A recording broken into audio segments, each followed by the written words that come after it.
ഈ മനുഷ്യൻ radio active വേസ്റ്റുകൾ ഇട്ടിരുന്ന പുഴയിൽ വീഴുന്നു. വീട്ടിലേക്ക് പോകുന്ന വഴി അയാളുടെ വായിൽ നിന്ന് കറുത്ത ദ്രാവകം വരുന്നു.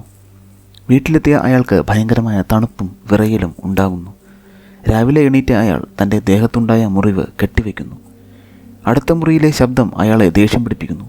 അയാൾ ചെന്ന് ഡോറിൽ ശക്തിയായി ഇടിക്കുന്നു. ഡോർ പൊളിഞ്ഞു പോകുന്നു. തൻ്റെ കൈക്ക് ഇത്രയും ശക്തിയുണ്ടോ എന്ന് അയാൾ അത്ഭുതപ്പെടുന്നു. അവിടെ ഇരുന്ന അലമാര അയാൾ കൈകൊണ്ട് തള്ളിമാറ്റുന്നു. ഭയങ്കര ഭാരമുള്ള ഒരു റേഡിയേറ്റർ അയാൾ ഈസിയായിട്ട് പൊക്കുന്നു. കയ്യിൽ വെച്ച് വളയ്ക്കുന്നു. പിറ്റേന്ന് അയാളുടെ ദേഹത്തുണ്ടായ മുറിവ് നോക്കുമ്പോൾ അത് ഉണങ്ങിയിരുന്നു. പുറത്തുപോയ അയാൾ ഒരു ട്രാം പിടിച്ചു നിർത്തുന്നു.